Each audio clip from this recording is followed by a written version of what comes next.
Good evening, one and all, and welcome to WNBF Extra Point. I'm your host, Gabe McDonald, and for the rest of our half hour, we're bringing you highlights and scores from all of your favorite teams from across the Grand Strand and the PD for week 1 of the season. However, this week, we start our highlight train in the Low Country, a matchup finalized just days ago. Like many in the area, sees two of the best in Class 5A go head-to-head.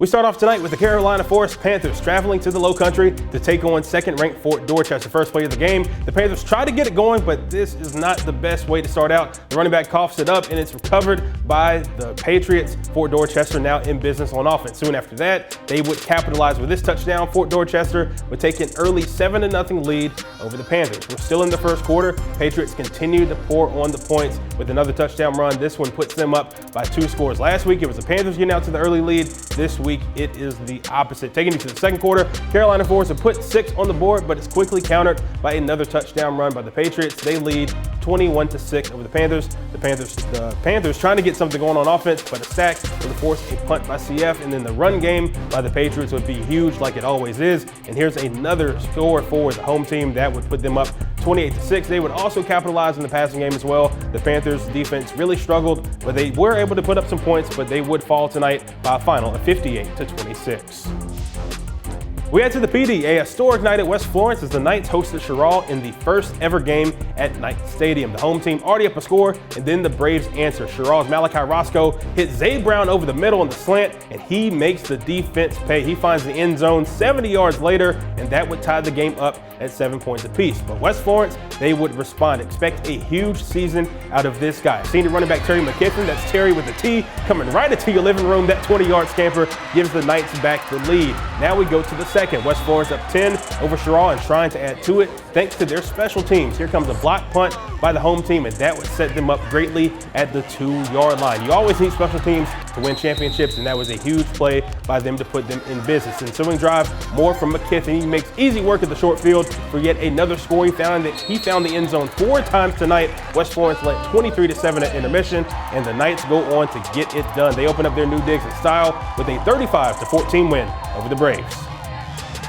To the south side of Flowtown we go. South Florence hosting Manning. The Bruins already up 35-0 heading into the second quarter, which is where we pick things up. Lenore Sellers dumps it to Shaquem Shiloh. He makes a few moves through the defense and gets the first down for the Bruins. And then the future Virginia Cavalier shows off the wheel. Sellers keeps it on the option, cuts all the way back across the field, and there he comes. The junior takes it all the way to the house. Bruins up 41-0 after a missed PAT. Guys, they flex their muscles all night in this one. It wasn't just an offensive night for the Bruins. Check out the defense. Jalen Davis coming up with the sack to force a fourth down. The Monarchs decide to go for it, and they can't cash in. The Bruins pick up the turnover on downs. But hear what Drew Marlowe had to say to his team after. He said they should have punted the ball, and now they make them pay. Sellers rolling out to his left, gets a great block up the sideline, and he is off to the races. 42 yards to the crib, one of his 5 touchdowns on the night. The Bruins up 48-0 at the half. South Florence looking like a well-oiled machine so far this season. They shut out Manning tonight to improve to 2-0. 65-0 would be your final. Waccamaw also hit the road tonight to take on Philip Simmons down in the Low Country. The Iron Horses got off to a hot start. Check out how easy this touchdown catch was for Troy Stevenson. He gets in for 6, and Waccamaw would be down 22-0 at that point. But then the Warriors are able to get a little bit going. Handoff right here to Kesson Great, who jukes and jives through the defense. He's running so hard his shoe came off, looking like Shoelace Robinson. The Warriors showing a little bit of signs of life, but that is until this. Touchdown by Philip Simmons. They increased their lead by 29-7 over the Warriors, but there's a reason why they are called the Warriors. They do not quit, guys. The lead would be cut to 15 after another score by Great.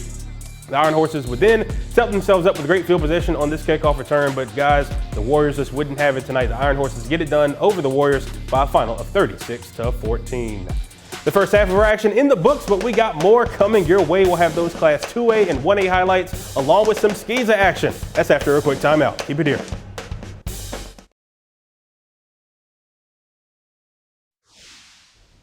All right, welcome back to Extra Point. Time for our second dose of highlights. We head back to the PD, to the home of the Whirlwinds. Simmonsville getting its final season of football underway this evening.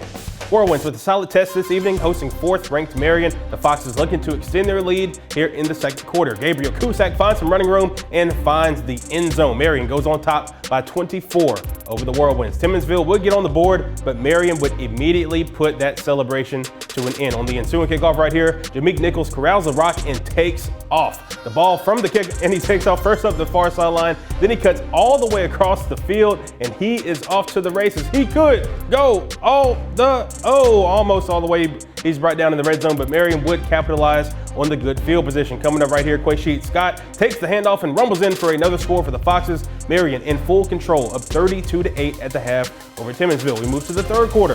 Foxes back in business. Nichols on the handoff, and this time he would not get caught. He takes it all the way to the house for the score. Marion not letting its foot off the gas tonight. The Foxes win big to improve to 2-0 on the season. 54-14 would be your final. Heading out to Lakeview, where the Wild Gators take on the Scotts Branch Eagles in Class 1A action. The Eagles making good use of their first possession as Ernie Calloway breaks to the outside, hits a little stutter step to make the defenders miss, and goes all the way for a 58-yard touchdown. Eagles up 6-0 over the Gators. Skipping to the end of the first. Lakeview keeps their drive alive. Shaheed Dawkins climbing the ladder and comes down with the grab. Check out big moss session over Montrez Sinclair. Marvin Gordon would then take it in for 6 to get Lakeview on the board to start off the second quarter. Wild Gators get the 2-point conversion, and they take an 8-6 lead over Scotts Branch. Hey, what's up, Marvin? That wouldn't be his only touchdown, though. The next possession finds pay dirt again to put Lakeview up 16-6. Heck of a night for that young man. Scotts Branch, though, they wouldn't go down without a fight. Deshaun Washington breaks off a long run to put Scotts Branch to the red zone, but the Wild Gators defense would stand strong. Here comes Hunter Norton picking up a loose fumble, and then Lakeview would take advantage. Coming up a few plays later, here comes Derek Bethea connecting with Shaheed Dawkins, and this would go for a 60-yard touchdown, and that would put Lakeview up 22-6 going into the half. Great night for those guys as they hold on to win tonight, and they get it done over Scotts Branch. 28-12 would be your final. Elsewhere in Class 1A, Green Sea Floyds was in the upstate this evening, taking on Blacksburg. This one was gridlocked for a while. However, those Trojans would ultimately fall by a final of 22-14 in their season opener. Let's head on out to Mullins now, where the PD Academy Golden Eagles kicked off their season against the MACB Panthers. Golden Eagles get things going on offense early. Kobe Sinclair gets the rock on the stretch, makes one cut, and that is all she wrote. He takes it all the way to pay dirt to put PDA up early in the first quarter. After a takeaway by the defense, the Golden Eagles back on the doorstep. Colton Calder powers in for the score, and PDA takes a 14-0 lead. After another PD Academy stop, here comes Hudson Spivey hitting Drew Singletary on the quick screen. He races up the sideline, and it's time to strike up the band, folks. He's tripped up at the end, but he's able to get into the end zone. 21-0 in favor of the home team. Now we move to the second quarter. Spivey floats a pass down the field and finds Calder with the defender draped all over him, but hey, he's not sweating it. He makes the grab and fight for some more yards despite the flag. And then the next play, jump ball in the corner of the end zone, advantage Colton Calder. Great grab by him for the score. Golden Eagles in full control of 28-0. This one was all PD Academy as they opened the season with a convincing 42-16 win over MACB.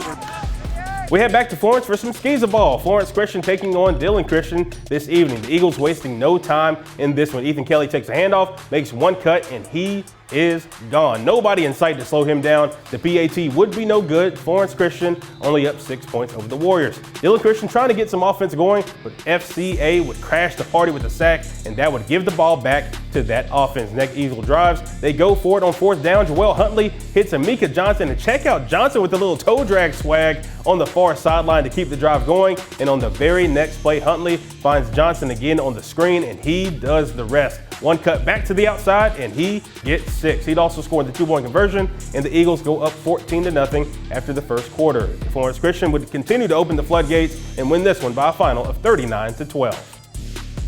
The Bobcats of Carolina Academy look to pick up their first win of the season, taking on Northwood Academy. This is not the way you want to start. First play from scrimmage, the Bobcats man under center bobbles a snap, and the Chargers take over around midfield. Moments later, Northwood would go for it on fourth down. It looks like the defense would get the stop, but the RB keeps the legs moving, and he's able to pick up the first down for the Chargers. Later, Carolina Academy would get the ball back. Ellis Bradley keeps it on the QB draw, weaves his way up the sideline for a big gain, and now we take you to the second quarter, where Preston Parkhurst would cap off the drive with a 1-yard touchdown run to put the Bobcats up, and they would absolutely run away with it from there as they get it done by a final of 41-8. And how about some Saturday Night Lights High School Edition? 2 games coming your way tomorrow evening involving local squads. Here in Horry County, the reigning Class 4A lower state champs in North Myrtle Beach will finally open its season against Loris. Kickoff for that one set for 7 p.m. The Chiefs' region foes in Hartsville also getting in on the Saturday fun. They'll have a long trip tomorrow to face May River. That one also with a 7 p.m. start time. So we brought you all the highlights and scores and even got you prepared for tomorrow's matchups. But hey, we got to bring y'all some dessert. Y'all know what time it is. Time to reveal our play of the week for week 1. This one more so a player of the week because this young man had himself a night. South Florence quarterback Lenore Sellers putting on a show for the home crowd. This evening, the Virginia commit found the end zone 5 times in the first half alone. He had 2 scoring tosses and 3 touchdown runs, including these scoring scampers from 29 and 42 yards out respectively. Sellers led his Bruins to a dominant 65-0 win as they beat Manning this evening. Well, my friends, we've come to the end of the evening. Hate to leave you all, but hey, let's do it again next week, shall we? As always, you can find all of the scores and highlights online at WNBFnews.com and on our mobile app. We'll see you again next Friday night. Until then, for all of us at WNBF News, I'm Gabe McDonald. Stay safe, and we'll see you next weekend.